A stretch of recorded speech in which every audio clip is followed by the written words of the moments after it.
अध्यक्ष महोदय, family courts का मतलब सिर्फ ये नहीं है कि पति पत्नियों का विवाद, कि बच्चा किसके कब्जे में जाएगा, बच्ची किसके कब्जे में जाएगी, एलिमनी की अमाउंट कितनी होगी, कब दी जाएगी, कैसे दी जाएगी, घर किसके कब्जे में जाएगा, किसके हिस्से में जाएगा। फैमिली कोर्ट्स का मतलब हम सिर्फ यही समझते हैं, और बहुत सारे जितने भी सम्मानीय सदस्यों ने कहा है, इन्हीं का उदाहरण दिया है।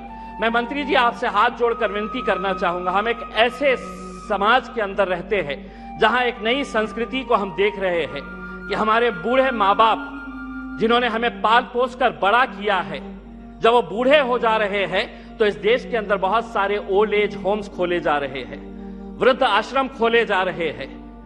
क्या इनके लिए कोई कानून है कि जिन माँ बाप ने अपने बच्चों को पाल पोस कर बड़ा किया है, जब वो बूढ़े हो गए, बच्चे की शादी हो गई तो बहू को माँ बाप पसंद नहीं आ रहे, अपने सास ससुर पसंद नहीं आ रहे, बेटा अपने माँ बाप को बोझ समझ रहा है, और एक दिन दोनों बेटा बहू अपने बूढ़े माँ बाप को उठाते हैं, ले जाते हैं, और जिस तरह घर का कचरा उठाकर हम बाहर फेंक देते हैं, तो हम उन्हें ओल्ड एज होम में ले जाकर छोड़ दे रहे हैं।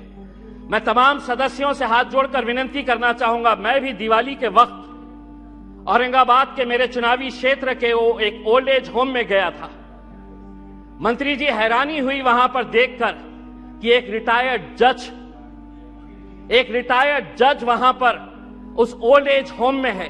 मुझे यकीन नहीं हुआ जब मैंने उसका नाम सुना कि उसके बेटे इतना बड़ा घर है। ऐसा नहीं है कि बहुत गरीब है कि आप मां बाप को पाल नहीं सकते हैं, लेकिन एक रिटायर्ड जज भी उस ओल्ड एज होम में जब हमने देखे तो तब समझ में आया कि ये समाज कहां जा रहा है करके। तो ऐसे लोगों के लिए क्या कानून होना चाहिए फैमिली कोर्ट के जरिए? पति पत्नियों का विवाद तो जो है ये जिंदगी भर चलता रहेगा, इन्हें भी इंसाफ मिलना चाहिए, लेकिन वो बूढ़े माँ बाप कहां जाएंगे? फैमिली कोर्ट के अंदर कुछ ऐसा सेक्शन लाया जाए कि जो बेटा अपने माँ बाप को कूड़ादान समझकर, कचरा समझकर ओल्ड एज होम में डाल रहा है, उसे अखबार के अंदर एक नोटिफिकेशन अपनी तस्वीर के साथ, अपनी फोटोग्राफ के साथ उस अखबार में उसे ये नोटिफिकेशन देना होगा कि मैं अपने माँ बाप को ओल्ड एज होम में डाल रहा हूं। ऐसे बच्चों को समाज के सामने हमें खड़ा करने की जरूरत है। लाइए कानून, वरना वो बूढ़े माँ बाप जो रोकने के अलावा कुछ नहीं कर सकते हैं, क्योंकि कोई कानून नहीं है, उनका कसूर सिर्फ इतना है कि उन्होंने अपने बच्चों को पाला पोसा बड़ा किया। पूना में किसी ओल्ड एज होम के अंदर जाइए, ज्यादातर वो परिवार के बूढ़े माँ बाप मिलेंगे कि जिनके बच्चे इंजीनियर हो गए। इंजीनियर होने के बाद वो यूएस में पैसा कमाने के लिए गए, पैसा कमा रहे हैं, लेकिन माँ बाप के लिए एक कमरे का घर नहीं है तो ओल्ड एज होम में लेकर जाकर छोड़ रहे। ये एक संस्कृति हम डेवलप कर रहे हैं। फैमिली कोर्ट्स के जरिए मैं मंत्री जी आपसे यह अनुरोध करना चाहूंगा कि आप कुछ ऐसा कानून इन लोगों के लिए भी लेकर आइए जो बच्चे अपने माँ बाप को आज यहां पर ले जाकर छोड़ रहे हैं। मैं मंत्री जी आपसे एक सवाल करना चाहूंगा, अदालतें तो बन जाएगी, फैमिली कोर्ट्स का ये जो आप अमेंडमेंट लेकर आ रहे हैं, ये सिर्फ हिमाचल प्रदेश और नागालैंड से ताल्लुक है। बहुत सारे जितने भी सम्मानीय सदस्य हैं उन्होंने यही कहा है कि justice delayed is justice denied. Nagaland का एक्ट कब बना था? नागालैंड का एक्ट 2008 के अंदर बना है। अगर यहीं पे अगर हम इतना डिले कर रहे हैं कि पुराने फैसले जो विदाउट पार्लियामेंट के पास किए गए हैं, आज अगर इतने सालों के बाद हम ये अमेंडमेंट लेकर आ रहे हैं कि नागालैंड के 2008 के बाद जितने भी जजेस ने फैसले दिए हैं रेट्रोस्पेक्टिव इफेक्ट से हम इसको आज के दिन पास कर रहे हैं, यानी कि गलती अगर हमारे पास से ही हो रही है तो हम उन अदालतों से कैसे इंसाफ की गुहार लगाएगी? अदालतें एक्ट बनाना बहुत आसान है। मैं मंत्री जी, आप कुछ दिन पहले औरंगाबाद आए थे, वहां पर आपको लॉयर्स एसोसिएशन ने एक मेमोरेंडम दिया है। अगर से महाराष्ट्र की अदालतों की अगर हम बात करते हैं, 91 sanction post of high court जजेस हैं।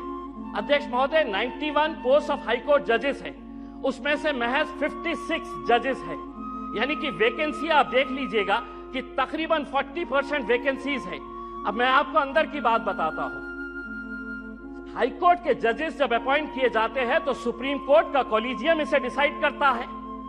यह पूरा सुप्रीम कोर्ट के कॉलेजियम ने अपना रिकमेंडेशन दे चुका है।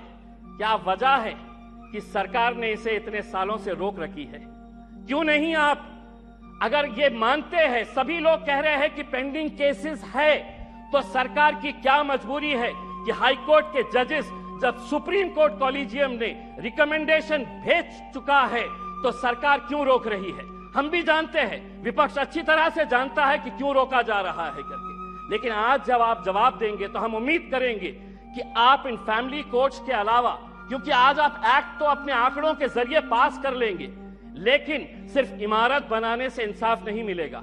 उस इमारत के अंदर उस कुर्सी के ऊपर बैठने वाले, ये सदन कोई मायने नहीं रखता है अगर वो ये स्पीकर की कुर्सी खाली रही तो। वो स्पीकर की कुर्सी जितनी महत्वपूर्ण इस सदन के लिए है, उसी तरह अदालतों के अंदर जजेस की कुर्सी भी बहुत मायने रखती है। लेकिन अगर आप ये मानेंगे कि नहीं, इतने करोड़ केसेस पेंडिंग है, तो कौन उसका निपटारा करेगा? आप ही करेंगे मंत्री जी, आप ही को करना है। और अगर सुप्रीम कोर्ट कॉलेजियम ने अपना महाराष्ट्र के जजेस का रिकमेंड कर चुका है तो सरकार उसे क्यों रोकी है, इसका जवाब भी आपको देने की जरूरत है। आपने एक ट्रिपल तलाक का कानून लेकर आए थे, इसके जरिए ये भी फैमिली कोर्ट का मैटर है। मैं आपसे पूछना चाहूंगा, उस वक्त फैमिली जब ट्रिपल तलाक का मामला आया था तो बहुत सारे लोगों ने चीख चीख कर कहा था कि हमें मुस्लिम बहनों के साथ इंसाफ करने की जरूरत है। आज वो फैमिलीज भी आपसे पूछना चाहती है, ये एक्ट आपने बनाया आंकड़ों के जरिए, हमारे विरोध होने के बावजूद आपने एक्ट बनाया। अब आपकी जिम्मेदारी है ये बताएं कि एक्ट बनने के बाद कितनी मुस्लिम बहनों को आपने इंसाफ देने का काम किया है, ये उम्मीद करते हैं। धन्यवाद, थैंक यू। अगर आप चाहते हैं गरीब हर वंचित इंसान की आवाज आप तक पहुंचे तो हमारे चैनल को सब्सक्राइब करें और बेल आइकन का बटन दबाना ना भूलें। देखते रहिए बहुजन हलचल न्यूज।